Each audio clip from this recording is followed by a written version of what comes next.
And we don't choose our doctors on the basis of courage. We choose them on the basis of the ability to regurgitate information. It wouldn't be good if we could choose our medical students and our doctors based on courage, because that's what you need. You need courage to do something that your patient wants you to do. Do you think the Australian medical establishment punishes innovation? 100%. Yeah. That's why a lot of our scientists and our performers and our business people and our smart people have to go overseas. Do you think the average person today is more stressed or less stressed than the average person 100 years ago? And I would contend that we're probably more stressed, even though, the quality of healthcare is improved, infections are reduced. We've still got just as many wars, and we get stressed about other things that we didn't get stressed about before, like, we watched the news. Nothing is inoperable. So everything can be cut out if you want to. So you've got to decide if you want to or not. So how do you decide if you want to? Well, you shouldn't. The patient should decide if they want to. In a world drowning in wellness noise, fitness fads and curated perfection, we're here to talk about the reality. This is a space for the experts who have the data and the humans who have the scars. We're stripping away the bullshit to look at the areas of health that don't get enough attention and the evolution of how we'll live tomorrow.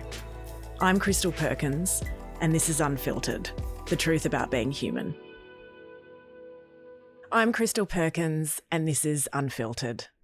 On today's episode with Dr Charlie Teo, we talk about cancer, survival, and human nature. The data on brain cancer is a cold reality.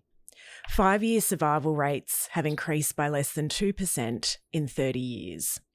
For most, a diagnosis is a closed door. Yet in Dr Charlie Teo's own paediatric series, 18% of his patients were told they were inoperable before he successfully operated, removing tumours from their brains. A recent Ipsos survey indicates cancer is the second global health problem on the rise around the world, behind mental health. My own recent diagnosis of bladder cancer had me questioning what is happening. What is the size of the tumour?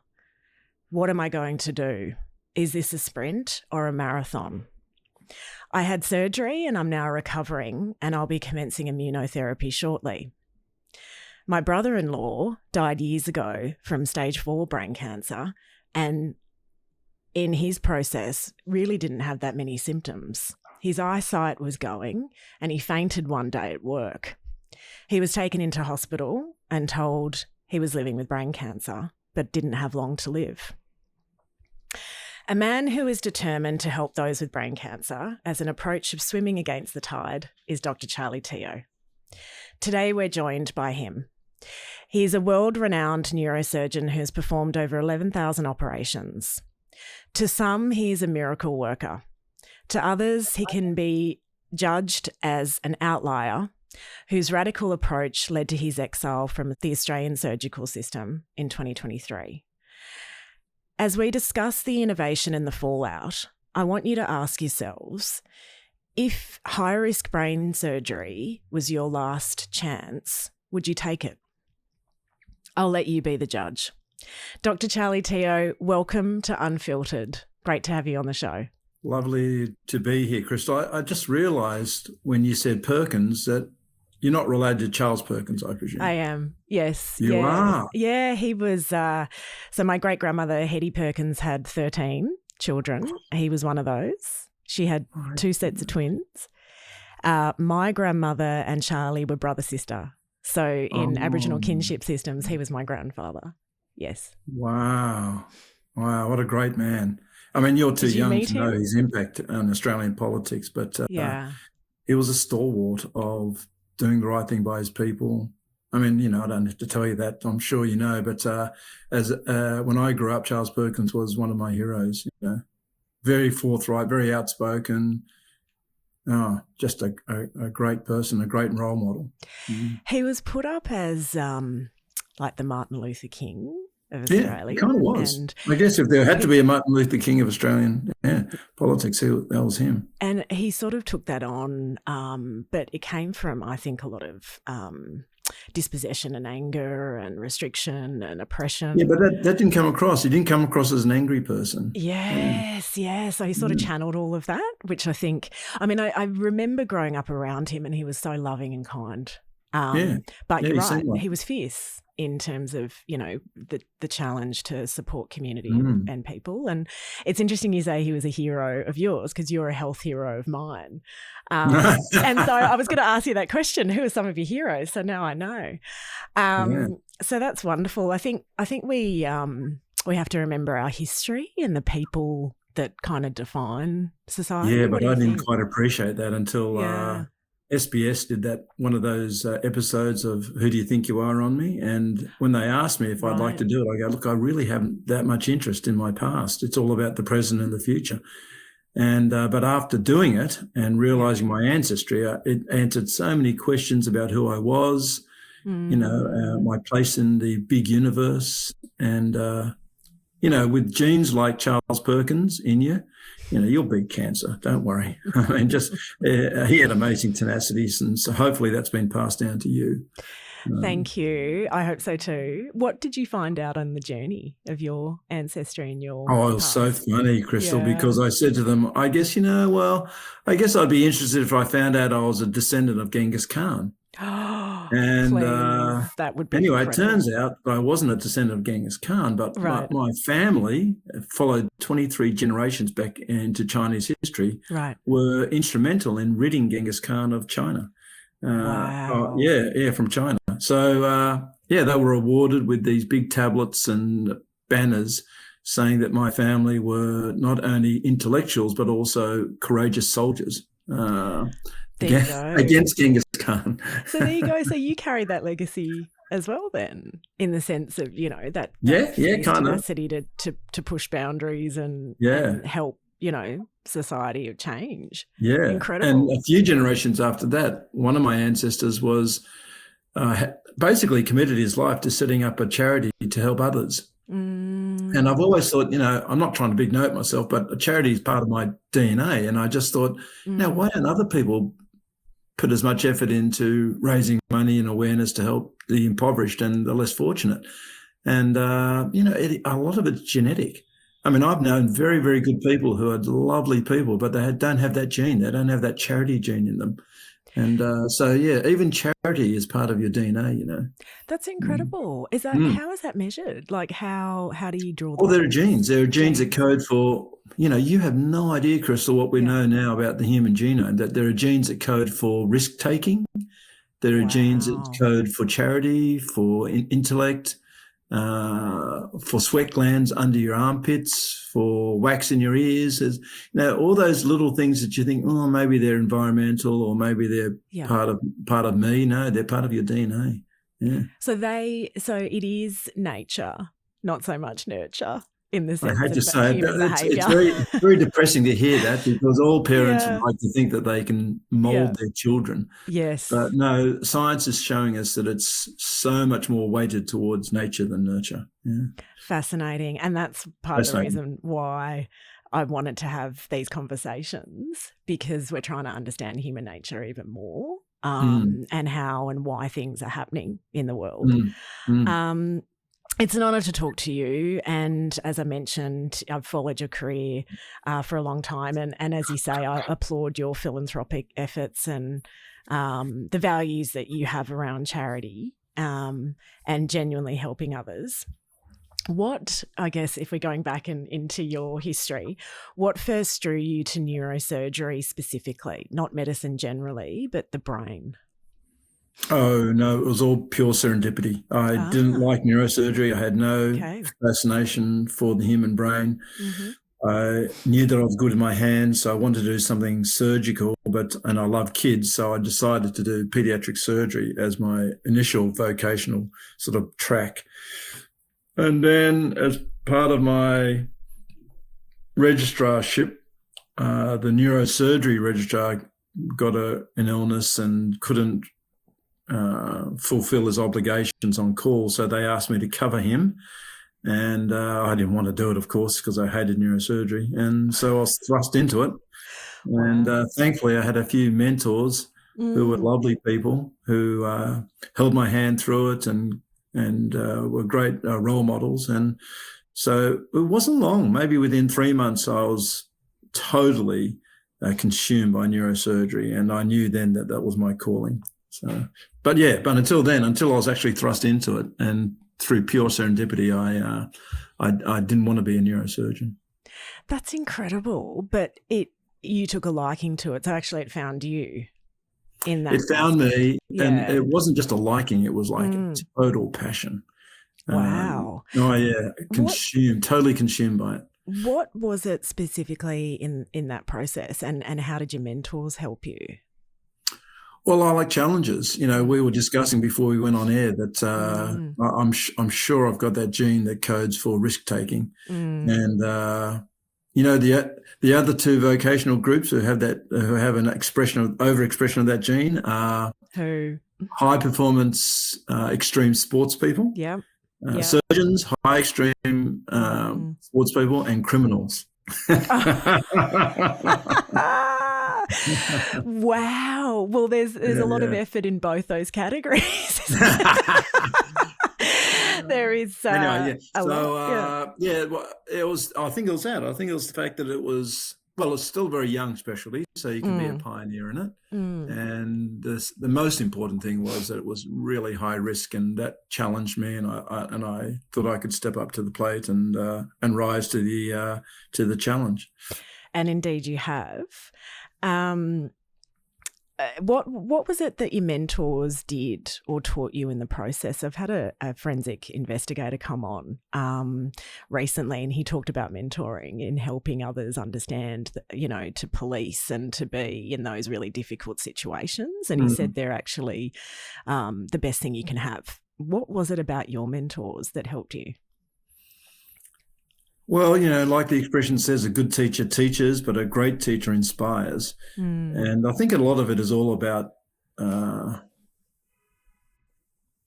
showing by example. And, one of my mentors, he was a very quietly spoken guy, didn't really say much, didn't show much expression. In retrospect, he was probably on the spectrum a little bit, but he was a very decent person. He treated everyone the same way, treated them with respect. Public or private, didn't really matter. It was just, there was another guy called Jim Smith. He was, again, a quietly spoken guy, but very kind to his patients and at a time where they really needed kindness and empathy, these guys stepped up to the plate. Another guy called John Yelland, a gruff sort of guy. He was the head of the department, but oh boy, what a lovely man. Took me aside on several occasions and told me about the philosophy of neurosurgery and how we need to respect our patients for allowing us to operate on their very soul. And so he's the one that taught me that it's a real privilege to be a neurosurgeon, a privilege to be able to operate on someone's brain. So all four of them. Forget the fourth person. No, there are only three of them. That's right. Yeah, all three of them were very much role models and really taught me the meaning of compassion and pursuit of excellence.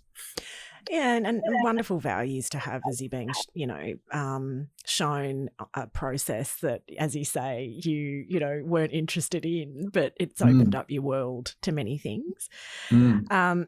So we were talking before about, cancer and the disease, and I guess it sort of once felt like it's been mostly associated with aging, or those who are aging. Yet now we're seeing more young people diagnosed around the world, and I'm seeing a lot of data about rates of bowel cancer and other cancers on the rise.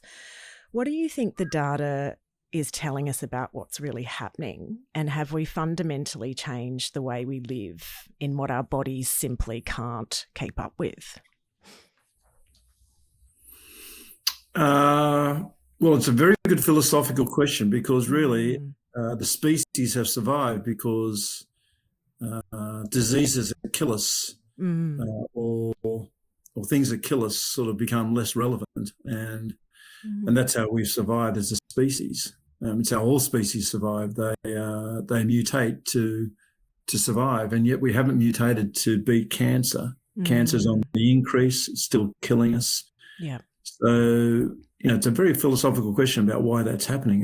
When it should be reduced, our capacity to beat cancer or not get it should be increasing, yet it appears to be decreasing.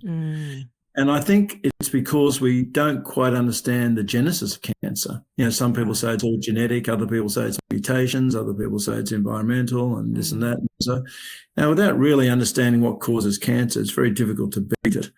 But most authorities would now at least admit that the environment has something to do with it. Okay. So maybe a genetic predisposition, and then you get put into an environment that then either it acts as a catalyst or some sort of trigger to develop the cancer. Not all smokers get lung cancers, but we do know that cigarette smoking and irritation of your lungs increases metaplasia, and metaplasia leads to neoplasia and cancer. So, that's one just very nice example that it's not just smoking and it's not just a genetic makeup. It's a combination of both. And sadly, we're not too good when it comes to reducing environmental factors. I mean, we know, for example, exposure to low intensity electromagnetic radiation probably increases your risk of cancer, and yet we are surrounded by it. Wow. Our foods, our preservatives, a lot of our agricultural products are all poisoning us in many different ways. Yeah. So look, it's our own fault. I'm sure that all those environmental factors play some role in it. And then there's, of course, stress. And, do you think the average person today is more stressed or less stressed than the average person 100 years ago? And I would contend that we're probably more stressed. Even though, the quality of healthcare is improved, infections are reduced, we've still got just as many wars. And we get stressed about other things that we didn't get stressed about before, like, we watched the news. Yes. And we let influencers on social media platforms get to us at any time of day. And so, a lot of those stresses that were mitigated by, I guess, being in some way quarantined from them allowed us to recoup, reset, and face the next day. Whereas, today it's very difficult to escape all those stresses because, it's hard to quarantine yourself from them. Absolutely, with the always-on nature of life, as you're saying, in terms of, social media. I liken it to highly processed food now, and influences and all of the noise that is going on. I think, behind cancer rates around the world, the first leading, health problem around the world is mental health. And I think that, 100%. It's what you're saying, that, we've made life more complicated, that it's not simple anymore. Yeah. I mean, look, that's my theory, and there's lots of different theories as to why cancer's on the increase, but certainly I don't think anyone disputes the fact that we're not looking after ourselves as a species. Yeah. When are we going to evolve, Dr. Teo? When will the human species evolve more? Think about the Aboriginal communities. They lived in symbiosis with nature. Yeah. And so don't say evolved, Crystal. When do we, get back? Yes. Yeah, true. What's the opposite of evolve? Devolve, when are we going to get back to what is really important? Yeah. And I was thinking that as you were talking about the connection with nature and, Aboriginal people's connection to land, sea, water and our stories. And, they're things that define identity, and even eating bush foods and understanding how to harvest on country is something I learned later in my 20s. But, bush tomatoes and, a lot of the plants that we have back home in the centre actually help a lot of respiratory problems, diabetes, and mobs still live off country and don't need orthodox medicine. But yet it's not widely understood or accepted Mm-hmm. in terms of, Mm-hmm. traditional practices. So, getting back to eating well and, our traditional methodologies is certainly something that I think needs to happen. And even understanding that across Australia, how our Indigenous society and culture can help solve problems. Yeah, sure. Why can't we learn from our history and our past? That's what we should be doing, maybe. Yeah. So then, in thinking about all of that, do you think modern medicine spends enough time looking at prevention and root causes, or are we still largely just treating the disease after the damage is already done? Well, I think you know the answer to that. I mean, you've been faced by the medical system. They're very Mm. patriarchal, very evidence-based, very scientific, very this, very that. And Yeah. no, they're incredibly blinkered when it comes to root cause analysis and, getting to the bottom of why we actually got that disease in the first place and addressing that. There's a group of doctors called integrative doctors who incorporate a very holistic approach to their patients and think about root cause analysis. Okay. And, what was the genesis of that illness? Was it the Mm. microplastics? Was it the stress that they were under? Was it, the vaccines that they were given as a child? All those sorts of things. But, Great. they are absolutely vilified and persecuted by the system. And Wow. so if you dare to put your head above the parapet and propose integrative approaches to patients, you are absolutely targeted by the medical governing bodies. And so you have to be very courageous, very brave to be one of those integrative doctors. But they are out there, and hopefully they'll get a bit of traction and people will start realizing that they have a lot to say that's very, very sensible. I'm one of them. I mean, I Yeah. used to hoo-ha, a lot of the things that they proposed because I was never taught about them in med school. I couldn't really see the science behind them. There was no evidence-based medicine or level 1 evidence. And so things like high-dose vitamin C, I used to think that was a bit of rubbish. Grounding and, the effect of microplastics and the detrimental effect of heavy metals. I just thought that was a little bit of woo-hoo. Yeah. But in fact, now that I've been exposed to them, I'm almost guilty that I haven't incorporated into my practice for many, many decades, because now I am. Well, I'm not as guilty as I thought I was, because I've always incorporated a very holistic approach to my patients, but I wasn't fully knowledgeable about all the other aspects of healthcare, like diet, for example. That's important. Yeah.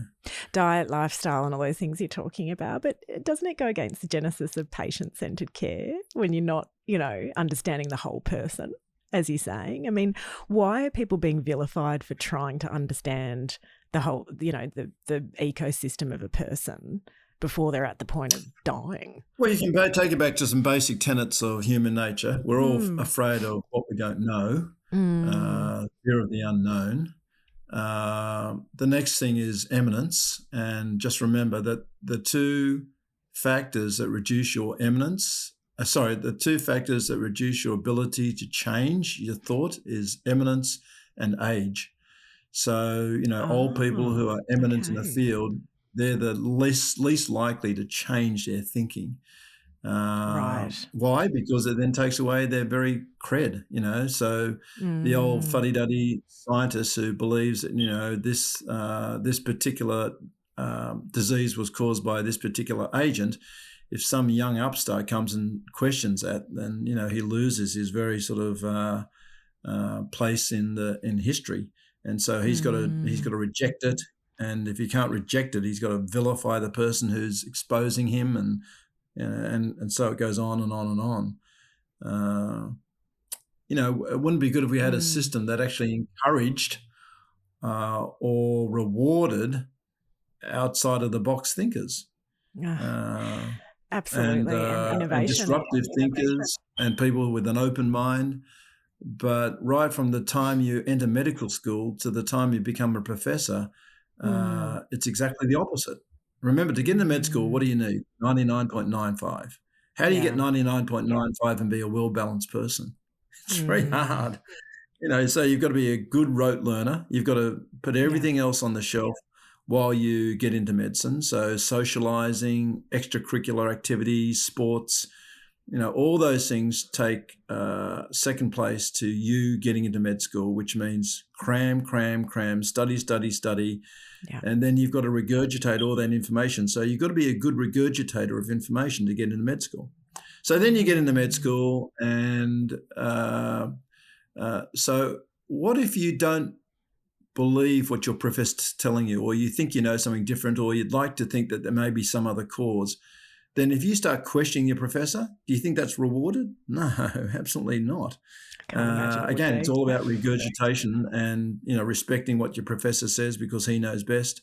And if you dare to question him, then you're not rewarded. You're in fact punished.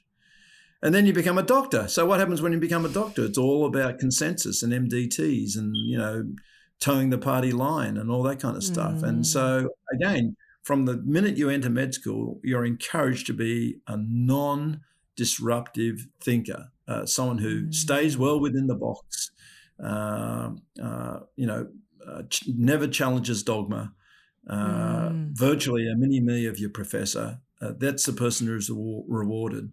So the very culture of medicine is to encourage that sort of behaviour. And when you get disruptive people like me, what happens to us? It's terrible. It's absolutely terrible. They target you. And if they can't get you for doing something legitimately wrong, they'll make it up. And that's well documented in the literature about sham peer review, sham peer review, making up things like, he's a disruptive individual. And that's enough to, take your license off you because you can't get on with others. Or poor record keeping. That's enough to get you, have your license taken off you. And so they'll get you eventually, so that, eventually the whole population of the medical fraternity will become very, very sort of insulated, very bland, not pushing the envelope, not really doing much. And it's a terrible, terrible perpetuating vicious cycle. And I really appreciate those insights because I think, as you say, unless you've been, experienced the system, the best thing to do is probably stay out of it in Australia or in other countries where, there is this rigidity and oppression and don't get sick. Yeah. And we've got to, these are the guidelines. This is what I was told when, they told me the first surgery to remove the lesions on my bladder had gone well, that it was, completely taken out. But then I was told I had to go through a second surgery. And when I asked why and when I challenged the process, they said it's the guidelines. And I said, but why do you keep saying that to me? So I think what you're saying again is that, it was so process oriented and it was very much about sticking to the rules rather than actually understanding that my body was not ready for what they were saying in terms of going through another complex surgery. Yeah. And we're all individuals. I mean, some of us have more positive approaches than others. Some of us are higher risk takers than others. Some of us have social support systems that others don't. Some of us, are wealthy enough to, go overseas and try new treatments. Some of us aren't. I mean, so everyone's an individual. So, a doctor really should see a person as an individual, not as a number to put in the system and then it spits out some sort of formula that you've got to follow every time. But sadly, that's what doctors do. And, you've been exposed to it. Those poor people who haven't been exposed to it, they have no idea. Yeah, absolutely. And that's why, that's why health really and the quality of healthcare really doesn't bother most people because only 10% of the population are unwell at any time. So 90% of the population couldn't give a shit about the health system because it's not affecting them. And, we arrogantly think it's not going to affect us. So, we just let it go on its merry way until we're exposed to it. And then we go, oh, my God, why didn't you treat me as an individual? Or why didn't I get a say in this? Or why didn't you inform me about all these other options? And we become irate about it and we jump up and down thinking the rest of the world is going to listen to us and they go, get over it. And, we have the best health system in the world here in Australia and, all these world firsts in Australia. Well, that's fucking bullshit. And, it's, Sadly, when you get exposed to the health system, you realise that it's so fractured and dysfunctional.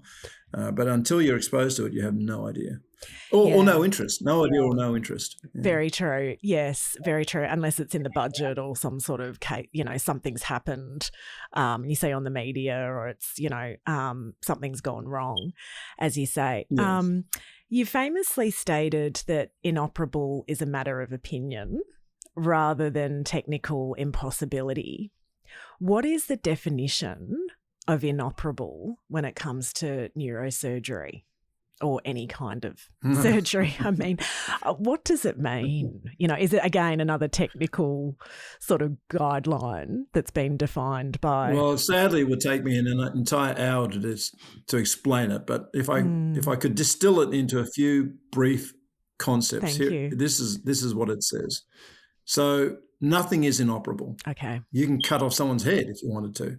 You can cut out their heart and they'll die. You cut off their head, they'll die. But nothing is inoperable. So everything can be cut out if you want to. So you've got to decide if you want to or not. So how do you decide if you want to? Well, you shouldn't. The patient should decide if they want to. And what does that take? It takes a lot of time. And doctors are time poor. They're trying to make money and they're trying to see patients, as many patients as they can in a given time. So, I know doctors that schedule one patient every 15 minutes. And other doctors that schedule patients, one every half hour. Well, that's ridiculous. I schedule patients one every hour, and even that is not enough time sometimes, and it takes 90 minutes to consent them. And so, it takes time, number one. And then number two, it not only takes time, but it also takes courage. And we don't choose our doctors on the basis of courage. We choose them on the basis of the ability to regurgitate information. So, wouldn't it be good if we could choose our medical students and our doctors based on courage, because that's what you need. You need courage to do something that your patient wants you to do. So when the patient says, okay, doctor, you call it inoperable because, that's your opinion and I respect that. But if you said to me, there is a 1 in 1,000 chance that it could work, I'm willing to take it. Well, how courageous do you have to be to offer surgery to someone that is extremely unlikely to work, that will put you at risk of losing your license, being condemned by your colleagues, being sued by a disgruntled relative. So there's all these factors that come into it that are going to be important factors, but it's your job to respect your patient's wishes. So, once you inform your patients, and that's what I do, I say, and that's what they've accused me of. They've accused me of not informing them properly, but that is absolutely diametrically opposite to me. I spend a lot of time telling them, in fact, if anything, I exaggerate the risk involved so that they are fully aware of the risk. Okay, so your job is to fully inform the risk and the benefits. It's called the risk-benefit ratio. Yes, yep. And then leave it up to them. So once you've told them, honestly, this is the risk and this is the benefit, I think this operation is kind of futile. This is a malignant tumour. At the most, it's going to buy you maybe 6 months of life, and there's a very high chance I'm going to paralyse your right arm. Well, if they still want to have surgery, it's up to you to respect their autonomy. And but to respect their autonomy, like the 2 patients I identified in the tribunal against me, both those patients wanted surgery. They flew across Australia to get me to operate on them, having been told by their doctors in Perth and Melbourne that it was inoperable, it was too high risk. So they knew the risk, and they chose to have it done. Now, both outcomes were terrible, and no one's going to dispute that, but it was their autonomy that I respected. And look what happened to me for doing it. Yes, yeah. And the thing is, you say, is that, they took the decision, they empowered themselves to take the decision in an informed way, and then the choice to actually go through the process. So, again, what we were talking about with patient-centered care is that was the focus by the sounds of it. It was. And it was based on choice. Yeah. Yeah, based on choice. Mm. Okay, so I'm not going to be an idiot, though. I mean, I do understand that some doctors out there don't inform their patients well and they try and influence them.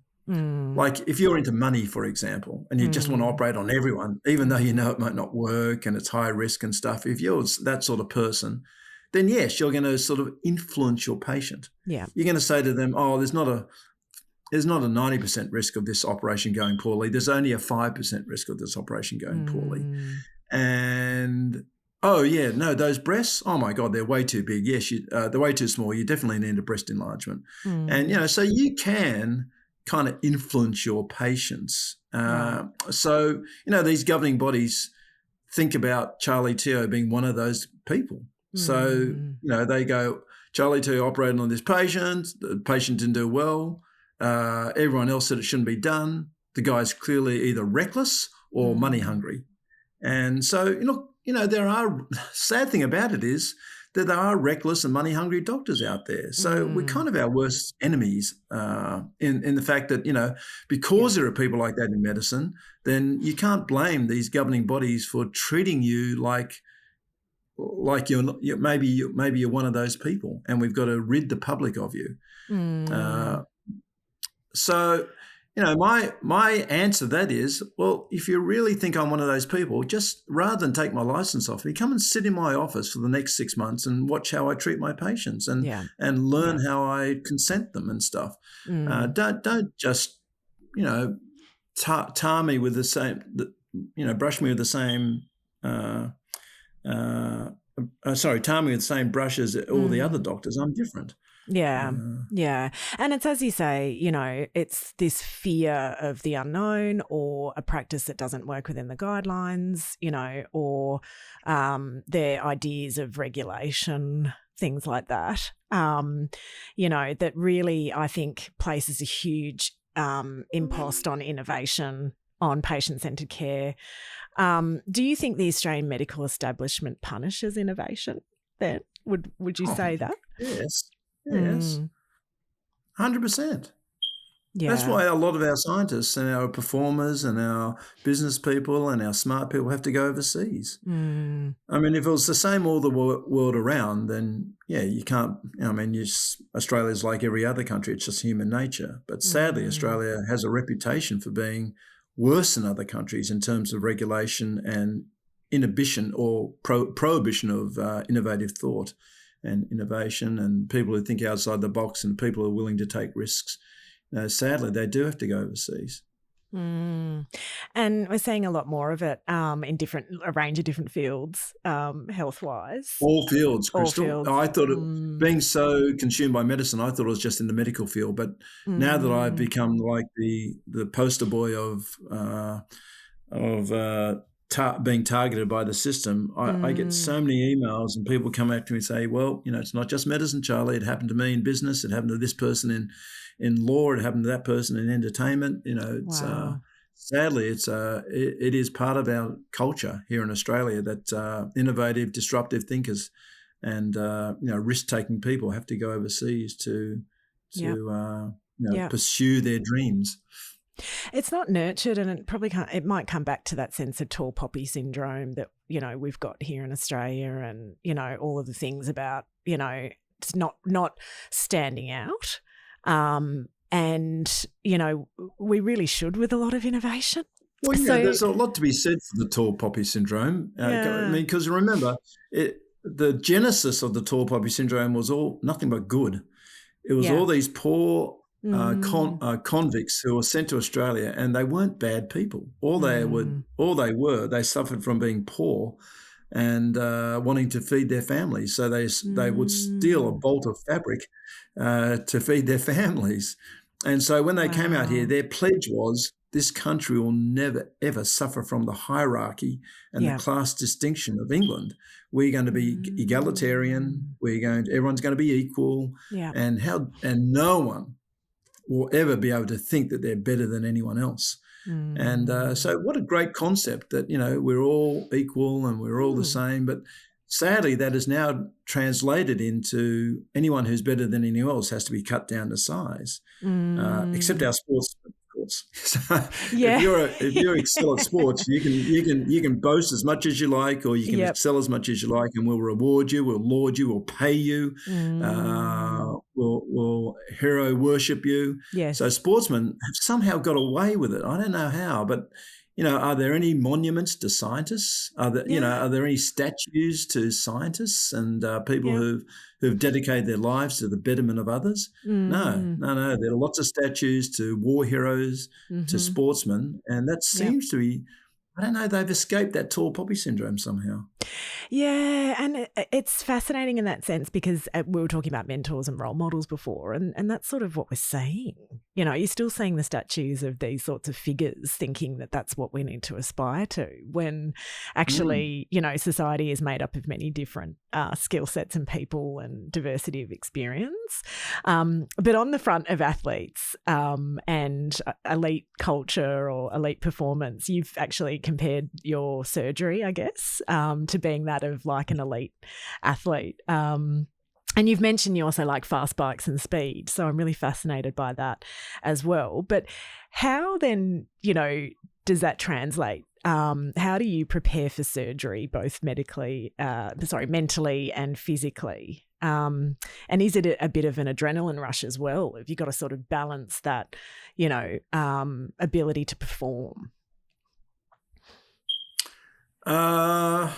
There's so many facets to that question. Okay, so the analogy I made with sports people wasn't so much the actual operating, but the preparation. So an elite sports person will get into the zone. Right. They'll sit in that change room for maybe 5 minutes or maybe an hour and go through what's going to happen on the field and prepare themselves mentally for it. It's getting in the zone.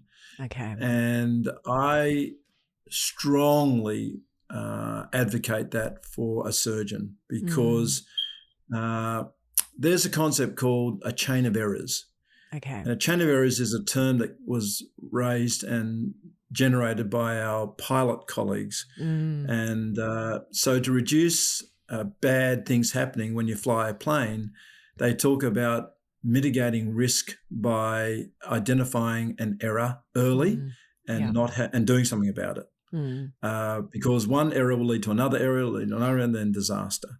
So, for example, if you wake up in a bad mood, then that's not a good thing because it means that's going to put a downer on your day, which means you'll be in a bad mood with your nurses, which means they'll be in a bad mood they'll be in a bad mood. They won't be concentrating. They might give you the wrong instrument, and one thing will lead to another thing, which will lead to disaster. So that whole getting in the zone thing is about reducing the chain of errors. So I don't like being stressed the morning of before I do surgery. I like being totally focused. I don't like thinking about anything else. If a parent wants to speak to me and I'm about to operate on their child, I'll cancel the case because if they've still got questions on the day of surgery, that's a bad sign. Yeah. And it means that I didn't do my job properly and I didn't inform them properly. So I'll cancel the case and I'll make them make another appointment in my office where I can talk to them again about the risk-benefit ratio and all those sorts of things. But I won't do it on the day of surgery. It annoys me. It takes away my focus on the operation and inherently means that they are not well informed enough. Yeah. So things like that. So my nurses know not to disturb me. I sit in the corner. I look at the X-rays. I go through the operation in my mind. I get in the zone. So that's a sports analogy. In terms of the adrenaline, no, I don't. Look, I might do it for the adrenaline because adrenaline is addictive, but I don't do it for that. No. The adrenaline sure pumps. It keeps you awake. It keeps you alert. But I'd like to think that I don't do it for the adrenaline hit. Yeah. And I think that's why I do other things that give me the adrenaline hit. When I ride my motorbike, for example, I was just telling you before that I've sold my racing bike, but I still have an MT-07. It's a Yamaha 700. It still goes like the wind, and I still ride it like an idiot. I'm almost 70 years old, but I ride it like I'm an 18-year-old bloody teenager. Yeah. And it really, I love laying it down in corners and scraping the pegs, and I love the high speed and stuff. And I think I get my adrenaline hit from that, not from surgery. Yeah. And we've got to have our outlets. You talked before about pilots, and I serve in the Air Force. So I'm learning to fly outside of Air Force, but I help get planes in the air. And I work with the fast jet pilots, and they love the feeling of speed. And I'm often told that it helps them focus even more. Right. And they get in the simulation machines to do what you said, which is to get in the zone and visualize what they've got to do. And I think it really has helped to provide that clarity to make better decisions. Yeah. No, adrenaline is a great drug. It is a great hormone because it makes you alert. It improves all your senses and peaks all your senses. So no, I think it's a vital part of surgery and operating, but it's a difference between needing the adrenaline to improve your performance and needing the adrenaline as a hit. Yeah, absolutely. So as part of everything that you do, how do you emotionally survive or handle carrying responsibility for outcomes that perhaps some people wouldn't or couldn't psychologically handle? And what keeps that's easy. Yeah, that's easy. What keeps you grounded? If you know you've done your best, and if you know that you're the best person for it, and if you know you've done everything for the greater good, then it's easy. If things go wrong, you can sit back and say, I did my best. If that was my child, I would have done the same operation. Yeah. If that was my child, I would have done the same, made the same mistakes as I made, or did exactly what I did. And it's so easy then to accept the outcome. Now you think about this, Crystal. Think about if you didn't do it for the right reasons. You imagine someone who does it because he wants to inflate his ego, or he saw his colleague send his kids to private school, but he can't afford it and he needs the money. What if he was tired that day and he was grumpy and he wasn't performing in his best manner? What if he had a dinner party he had to go to that night and rush things and as a result cut the wrong artery or cut the wrong bit of tissue? Then that would be incredibly hard to accept. Yeah. And you would surely be taking that to your grave, and you'd be taking that, bearing that in your psyche and in your general health. So, it's all about making sure you're doing it all for the right reasons and you're doing the best you can. And then when things go wrong, and believe me, things go wrong, you can accept it. Yeah. I do that. I know that the two worst traits of human nature are in all of us. So greed and laziness are two traits in human nature that we all share, okay? Yeah. So if you accept that, then you've got to have some means of making sure that those two traits that are in you don't come through. Yeah. So what's the way I do that? I pretend that person on the operating table is my loved one. It's my wife, it's my mum, it's my dad, it's my daughter, it's my son. I pretend that. I go, okay, now Charlie, if this is your daughter, would you still be recommending surgery? If this was your daughter, would you still be cutting that vessel or taking that last bit of tumor? And because taking that last bit of tumor, for example, can sometimes be the difference between a good outcome and a bad outcome. Yeah. That last bit of tumor might start bleeding, or it might actually not tumor. It might be a bit of normal brain. And so every decision you make, you've got to live with. Yeah. So you've got to make it for the right reasons. And again, that's why some of my colleagues are so against me, because they think that I don't think that way. So, if something goes wrong, they think it's because I was doing it for the wrong reasons, or that I was hurrying surgery or something like that. It was really weird. One of the neurosurgeons on the tribunal, who was one of the judges against me, one of the comments he made was really weird. Like, he goes, you can't have done that operation in that time because it only took you an hour and a half. Well, it did take only an hour and a half, but that's what I do every day. I operate on brain stem gliomas every day, and I'm very good at it, and I do it through a keyhole approach. And he was thinking that maybe I rushed it, and that's why the outcome was bad. So, they're projecting their thoughts and the way they think onto this person who they're meant to be judging, but they're judging by their own criteria. So that's so wrong to do that, because we're not all the same. And, I would never rush surgery. A guy called Frank Tomlinson, a neurosurgeon up in Brisbane, a very good friend of mine, he taught me that concept when I was a young registrar. I remember being his assistant. I wasn't even the surgeon. And there was a concert that I had to go to that night. It was a good concert. I forget what, maybe Beach Boys. Yeah. Oh, wow. It was a Beach Boys concert. Classic. And I go, Frank, and he was a registrar and I was his junior. And I go, Frank, I've got this concert I've got to go tonight. Do you mind if I go early? And he, oh my God, he berated me. He goes, oh, okay. So you think that concert, going to that concert, is more important than this person that we're operating on? Oh, my God, he just taught me that lesson so well. Right. Yeah. Ever since Frank Tomlinson taught me that lesson, I've always thought about it. You should never rush it.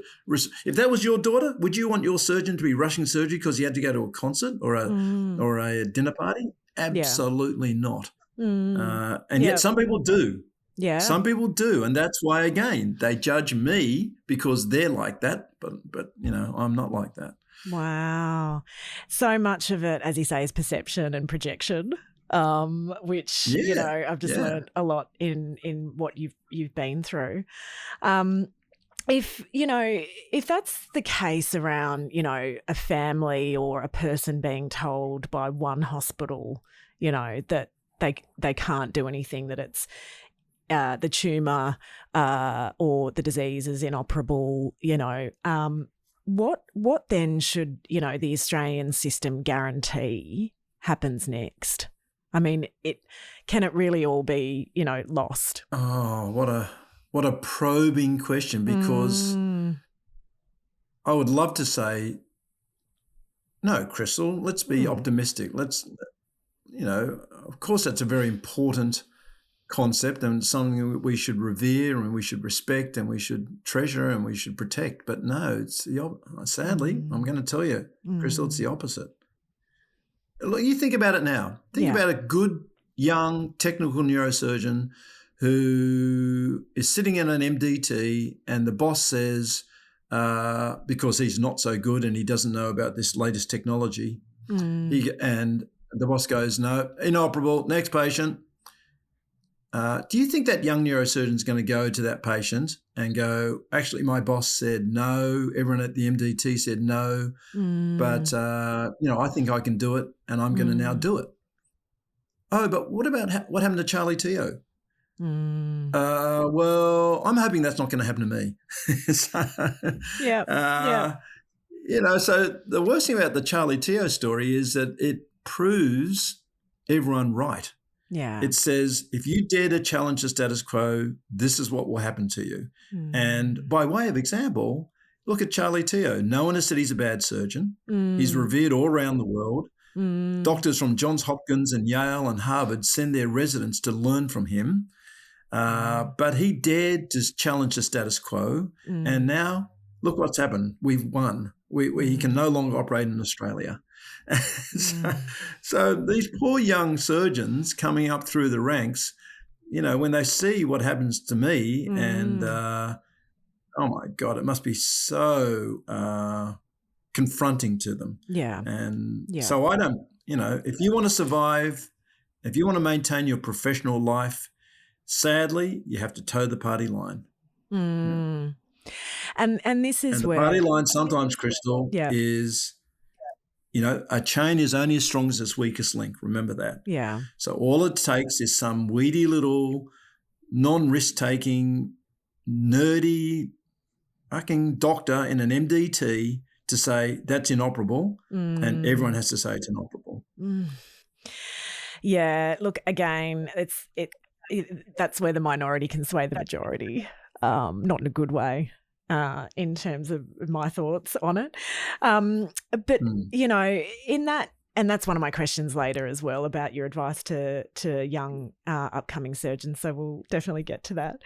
But I would say, again, around reform, Australia's own cancer plan now emphasises equity, rare cancers and nationally coordinated care. Rare and less common cancers make up about 1/3 of diagnoses, but 42% of cancer deaths. And it's one of those key angles of reform, I think. What country or which country handles, do you think, complex cancer best in the world? So you can talk the talk, but you've got to walk the walk. Right. So they can come up with all these fancy names for fancy projects and we're going to develop a cancer care centre, best in the world. Yeah.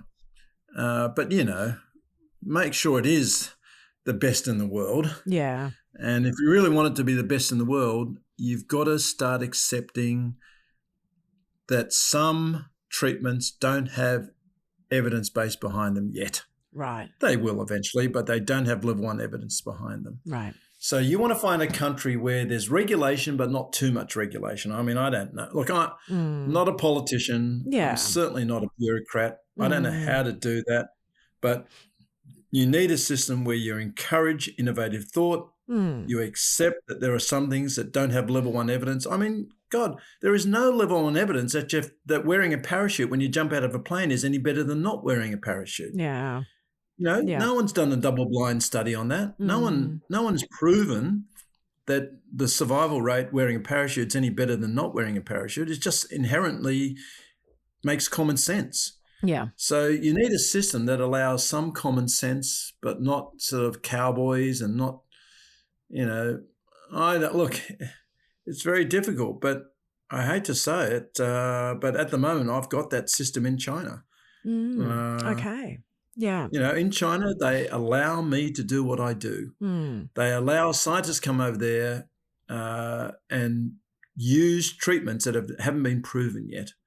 Wow. They encourage innovative thought. They encourage out-of-the-box thinking and out-of-the-box treatments. And, the hope is that they'll do what Archie Cochrane did. And, the original evidence-based medicine stuff was all about Archie Cochrane trying something new and then reflecting on it and showing that it was actually the right thing to do. Yeah. So I don't know if you know the story of Archie Cochrane, but he's a doctor who was in a Japanese prisoner of war camp. Right. And he decided that he was going to give all the prisoners of war anti-tuberculous drugs. And the mortality rate amongst the prisoners dropped dramatically. So he didn't know it was going to work. He didn't know he didn't have chest X-rays on them all. Yeah. But he just thought he'd try this innovative, weird, out-of-the-box treatment, and it ended up working. So he wrote it up. Okay. Well, now we use Archie Cochrane as the example of how you shouldn't do that. So these doctors are going, there needs to be evidence-based medicine before you try that. Well, hang on. EBM was actually designed by a man who was a very innovative thinker, and he did something that no one else was doing. But what he did was he just wrote a paper showing that it worked. And we've lost our way a little bit when it comes to that. And we've lost our way and when it comes to, who's important here? Is it us? Yeah. Or is it the patient? Yeah. Is it your professorial position? Is it the status of your university and your hospital, or is it the patient that's important here? And when you go into medicine, you have to pledge that the patient comes. I mean, we don't do it anymore, sadly, but in my day, you had to take the Hippocratic Oath, and the Hippocratic Oath was that, patients would always come first ahead of anything else, ahead of your own health. Wow. And your own, professional standing. Yeah. Patient comes first. Yeah. Yeah, absolutely. And that's how I think, people need to be empowered, that it is their choice and their journey. We're coming back to your expertise. I'm fascinated with your development of keyhole neurosurgery and how it's, I guess, changed the definition, or, how has it changed the definition of what can be reached within the human brain? Well, It's all about damage. Right. And damage control and mitigation of damage. So you can damage the brain, you can damage the bone, you can damage the nerves, the arteries, the skin, the muscles. You can damage all these structures when you do neurosurgery. So when I was taught neurosurgery, you were taught these dogma. And one of the dogma was the larger the craniotomy, the safer the operation. So we used to shave the hair, make this big incision, take away a big bit of bone, expose the entire brain to do any operation. They were called standard craniotomies. There was a bifrontal, there was a question mark, there was this and that. They were standard craniotomies. And I used to watch my surgeon mentors operating, and they'd operate through this tiny little corridor, but they had this big opening. And I used to think, why in the hell did you make that big opening when you could have done it through a much smaller opening and you could have reduced the morbidity associated with the operation? So I started challenging dogma and challenging this dogma of bigger is better. And the way I did that was by understanding that if we incorporate modern technology into our surgery, because the microscope is better than the loops are better than naked light. And so we've evolved when it comes to technology, but we haven't evolved when it comes to the size of the craniotomy. So now we have better illumination, better magnification, better tools, better ways of stopping bleeding. We have better ways to localize lesions in the brain. We have better neuroanesthesia. With all those things that are better, now we should use them to better our approaches and make our approaches less morbid and less time-consuming and less blood loss and less everything. I started reducing the size of my incisions, craniotomies, and now what it's shown is that with these minimally invasive keyhole approaches, the whole reduction in morbidity translates into a better risk-benefit ratio. Because if you can reduce risk, then the risk-benefit ratio changes. And so it means now you can do operations that not that you couldn't do before, you could do them before, but the risk-benefit ratio wasn't so attractive. Right. But now, because we reduce the risk of surgery, the risk-benefit ratio becomes much more attractive. So you can now start operating on lesions that you may not have operated on before. Yeah. By way of example, some people get secondary cancers to the brain. So they get primary cancer somewhere else and secondaries go to the brain. Well, we used to say that if there were more than one or two lesions, they were inoperable. Right. And I could understand that, because if you had to do this big incision and, they're in hospital for 2 weeks and they lost all this blood, then sure, you can understand why our forefathers limited the number of metastases we could operate on to 2 or 3. Yeah. Well, with these keyhole approaches, I found that I could take out, my maximum was 9. I took out 9 metastases from this person's brain and they still went home the next day. Wow. Yeah, why? Because I did all these tiny little incisions to take out all the 9 and, the patient tolerated it very well. There wasn't much pain, no blood loss. So the whole risk-benefit ratio changed. Yeah. So it's not as if keyhole surgery has made inoperable tumours operable. It's just changed the risk-benefit ratio so that more surgeries can be done with less risk. And so-called inoperable tumours have become operable. Yeah, incredible. And as you say, it's, adapting and innovating on methodologies It's challenging dogma. Yeah. It's challenging dogma and having the courage. Yeah. You need amazing courage to do it. Yeah.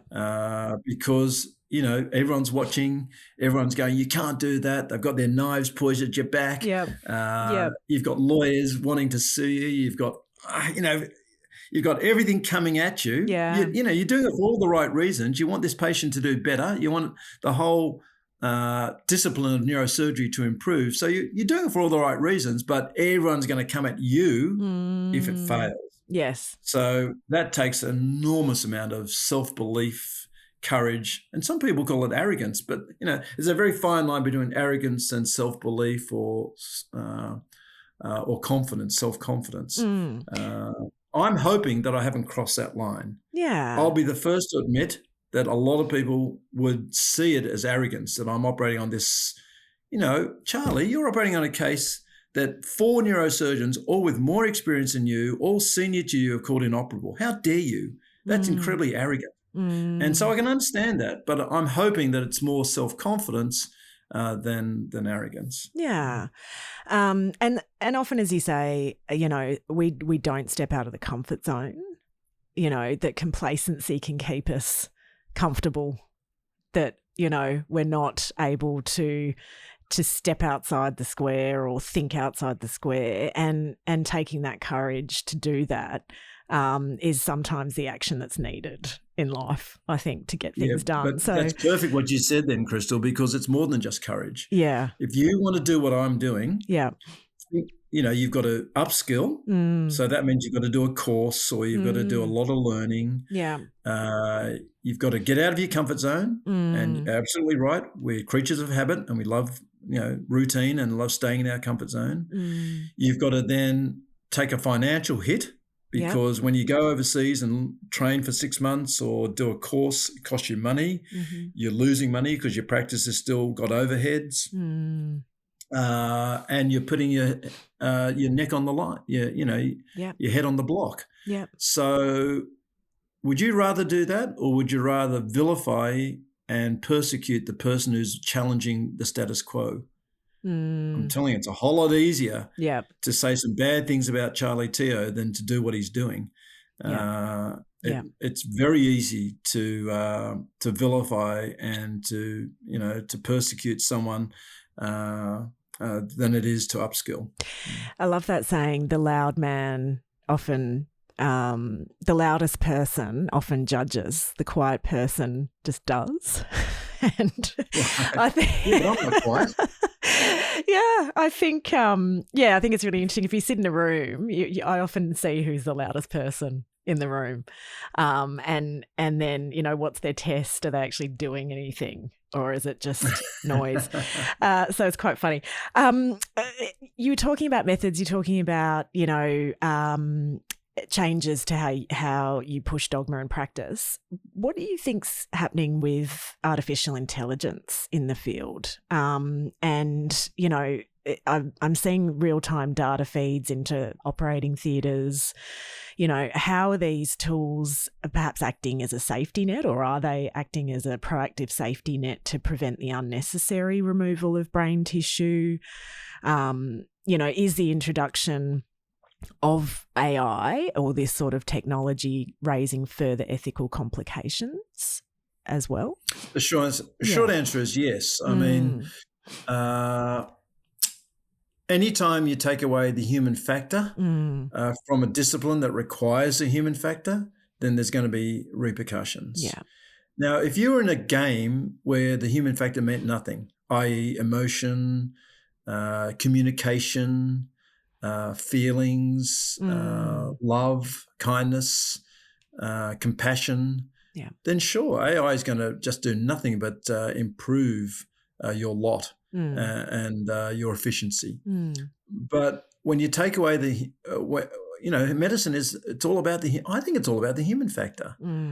I really do. I think that's probably the basis of good medicine, treating your fellow man like you would someone that you love, or like you'd like to be treated, and to incorporate that feeling into AI, i.e. decision making. It's look, that's why the short answer is yes. I just don't think it's going to be. I think there are going to be huge ethical issues if we depend on AI.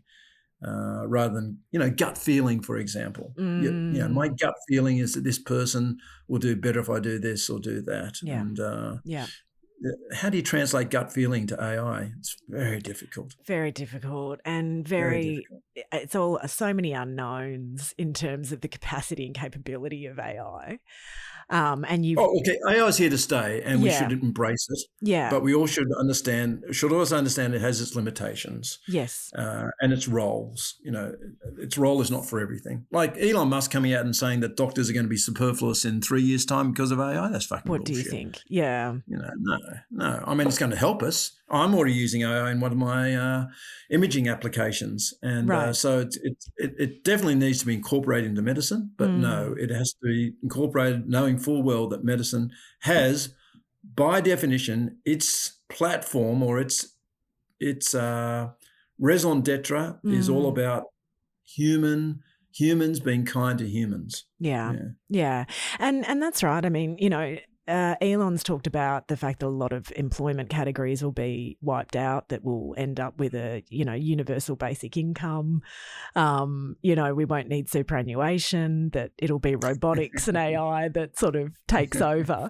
Right. And, again, it's sort of that you cannot replicate human intuition, consciousness, the ability to make decisions as we do and to act as we do. So I'll be fascinated to see. I hope it's proven wrong in many ways. But, the engineers love to think about these things and try and engineer things to change the future. It might help us. It might help males communicate with females, because we can't understand your language and you can't understand ours. So that's something where I thought. Well, maybe that's what his brain chip might do. I think he's is that what it does? Yeah. Who was it? Anyway, I was talking to someone the other day, and they'd broken up with their boyfriend, and they'd used AI or ChatGPT to write the letter. And when I read it, I thought, oh my God, I would never have written a letter like that. That's amazing. Wow. It incorporated all the sensitivities of female thinking and stuff. And so maybe when I try and communicate with females, I might do better if I used AI, because I'm bad when it comes to communicating with women. I can't understand them. They can't understand me. It's just one of those things that I'm hoping AI will help me in the future. It's so incredible, isn't it? It's been that age-old test. Men are from men are from Mars, women are from Venus. Women are from Venus, yeah. Find a computer that changes that, where women are Mars, women and men are from the same planet. Yeah, there you go. That's exactly. Yeah. It's so true. And in thinking about the patriarchy, when is the matriarchy going to have a chance? But that's a whole other discussion. Thinking about. Oh no, we can go there if you want to, Kristen. Okay, yeah. I mean, it's interesting. Like, we talked about leadership around the world, and people making decisions and wars, and the patriarchy. Where do you think cancer research and treatment is going, and what do you hope for in the future? So I think it's going in the right direction. Okay. I think that once we mapped the human genome, that changed the whole landscape of research, because we knew what normal was then. So it's very easy to identify abnormal. Yeah. My foundation, the Charlie Teo Foundation, is funding this brilliant scientist at the Garvan Institute called Joseph Powell. And Joseph Powell has now examined over 50 million separate cells, looking for markers that can be targeted in cancer treatment, in brain cancer treatment. And for a scientist to have reviewed 1 million cells in the past would have taken a lifetime. But now with technology, the technology that he's incorporating into his lab, he can look at 50 million cells in like 6 months. Wow. So with AI, supercomputers, mapping of the human genome, the future is very bright in terms of understanding diseases, and by understanding diseases, finding cures for diseases. So I'm very optimistic. It may not be in my lifetime, but look at some of the advances we've made already in our lifetime. Leukemia has gone from 90% mortality to exactly the opposite, 90% survival. And that's happened in our lifetime. Wow. Yeah, that's happened in our lifetime. Okay. So, I'm very optimistic, and I think we're heading in the right direction. I think, what we've got to do is start changing our culture so that we reward and encourage and support our scientists as much as we do our sports people. If we put as many millions of dollars into cancer research and our scientists and gave them the same accolades as we give our sports people, well, more people are going to go into it because they'll become role models, and they know they have a future, and it'll accelerate the whole process of research. If we put put them on, gave them the accolades and the respect that they deserve. My chief scientist, his name is Ashraf. Bloody Ashraf drives an old bomb car. He lives out to Whoop Whoop somewhere. Yeah. He drives in at 1 o'clock in the morning to get tissue off me. It takes him an hour to drive back home again. He does that, 4 or 5 times a week where he is doing it all out of the goodness of his heart. He doesn't get paid for that overtime. No one knows his name. No one, the whole community is not going to support him, but he has done more for humanity than any sports person has ever done for humanity. And he is totally unrecognised, totally not rewarded, lives the life of a pauper. I mean, wouldn't it be good if we could change that? Wouldn't it be good if we could actually acknowledge people like Ashraf and go, oh my God, he deserves $1 million. He deserves to be given an award. He deserves to have credit where credit's due. And then our younger generation will go, oh my God, I might go into science rather than become I've heard young kids go, well, I love school, but if I could become a professional basketballer, I'm going to make a lot more money. I'm going to be able to support my parents. And wouldn't it be great if they could say, oh, if I become a neuroscientist, I'm going to be able to make a lot more money and support my parents. Yeah. Yeah. Think about that. Yeah. And being inspired to then aspire to those things. Yes. And having those abilities, and maybe even our Australian regulators adopting and adapting to better support high-risk innovation, hey? We need the king of the world or the Prime Minister of Australia or the President of the United States to be a scientist. Wouldn't that be great? Oh, my God. That'd be fantastic. A couple of last questions. What advice do you offer to those who are living with cancer or recovering from cancer, and to people about leading healthy lifestyles? I would say the squeaky wheel gets the oil. I'm sorry to say that, but that's the thing I most underscore when it comes to cancer patients. Yeah. Every day I get consults from people with brain cancer who have not been the squeaky wheel and they've suffered for it. One of my patients wrote a book called You Get 3 Quotes from a Plumber. And again, I'm sorry to end on a negative note, but not all doctors are of the same ilk. They're not. Some doctors are more caring than others. Some doctors are more knowledgeable than others. Some doctors are willing to take risks, whereas others aren't. And so to treat, I've heard so many patients over the last few decades say, well, we thought, they're all the same quality, the same. So we never thought about getting a second opinion. We actually didn't realise there were options. Yeah. And when we spoke to our doctor and mentioned this, he said, no, don't do it. Or, no, rather than do their own research or seek that second opinion, they trusted their first doctor. Don't do that. Yeah. Don't do that. Okay. And if a doctor discourages you or treats you badly because you want a second opinion or ask questions, that's a red flag. Right. That is a huge red flag. Because if a patient asks me for a second opinion or starts questioning me or brings something up that he read on the internet, I strongly encourage that independent thinking. But if a doctor questions it or goes no or discourages you from getting a second opinion, then they're probably trying to hide something. Yeah. Either their own incompetence or the fact that they've done something wrong or they don't know the literature. Yeah. A doctor should encourage people to get a second opinion and encourage them to take control of their own disease and be empowered. So, the squeaky wheel gets the oil. Dr. Teo, I'd like to thank you so much for your time today, your honesty, your generosity, and all that you do. I will continue to be inspired. Grateful to have you back in Australia. And I hope we get to meet wherever that is to continue these conversations. Thank you so much for your time. It's a pleasure. Thank you. Thank you. Thanks for listening to this episode of Unfiltered. Click follow to get notified about future episodes streaming on Apple Podcasts, Spotify, and YouTube. Leaving a review helps others find the podcast. And if you'd like to connect, follow me at crystalperkins_1.